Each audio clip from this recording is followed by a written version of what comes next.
Здравейте! Ето това са вашите въпроси, които ми зададохте. Не мога да отговоря на всички по-отделно, защото на ден получавам над 300 писма и няма как да отговоря на всички. И заради това реших да отговарям по този начин. И ето първия въпрос, зададен е от Тодор Котев и ме пита: имам ли психични отклонения? Странно този въпрос. Бяха ми го задали и снощи и казах, че според мен нямам. Така, Виктор Дойчев ми пита: на колко години ми беше първото напиване? Не си го спомням, да ти кажа честно, защото аз пия от 15-16 годишна. Даже имам беляк, ето където е на крака, от яко напиване, напих се като кучи и едва се прибрах, паднах по стъплата, явно са ми са видели, че това е ескалатор, защото като се напия и всичко ми са мести и ми са клати. Има още един въпрос. Какво ще предпочита? Да се реализирам в живота или да думкам ракия? Ами по възможност и двете. Ваня, какво е любимото ми занимание? Ами любимото ми занимание е да съм с приятели, да съм с хората, които ме уважават, които не са гадняри, не са тапанари. Просто нормални хора. Не изтрещалки като мен. Стига бе, аз не съм луда, пък не съм и алкохоличка.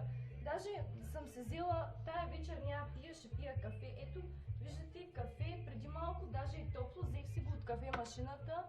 Защото нищо не искам, много ма цепи главата, явно ще ми идва мозъка. Вие представяте ли си, ако помнея, какво ще направя? Господи, не ми давай акъл никога. Искам да си остана тъпа и проста. Не искам да помнявам.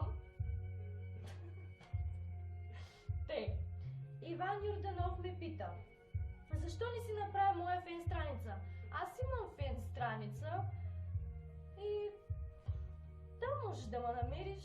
Имам си и личен Фейсбук. Даже ти ми писа на него, между другото. И виж, аз ти взех въпросчето. Нали все пак трябва да ти отговоря. Така. Пламена Темилко ме пита: имам ли планове за бъдещето си? Ами, имам планове за бъдещето си. Да, за всички, които не знаят, аз работя. Защото чета много простоти за себе си, че не работя никъде и глупости, обаче това не е вярно. Работя в най-яката кръчма тук, в град Павликени. Между другото, аз съм от Павликени, за всички, които питат. Работя в най-яката кръчма. Няма да кажа коя е, защото шефа ми ще ме заколи. Сервитьорка съм там и е супер яко, страхотно. Само жулим. Да. Така. Ася Ангелова ме пита защо харесвам Азис.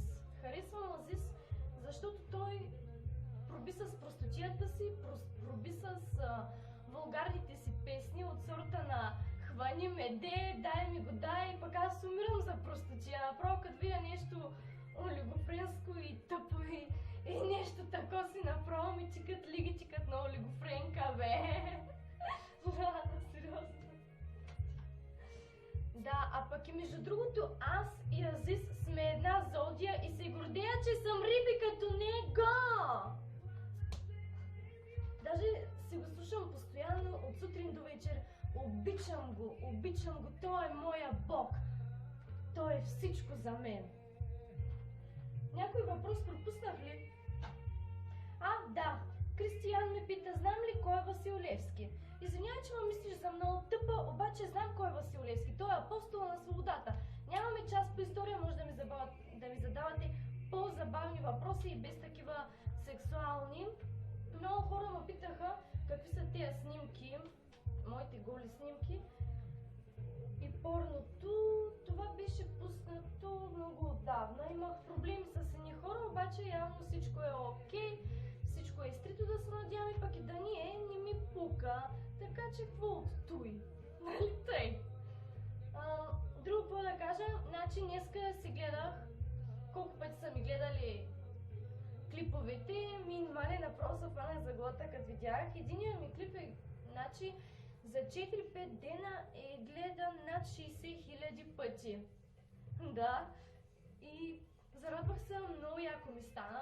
Другите ми са от 1-2 дена и са гледани над 27 000 пъти.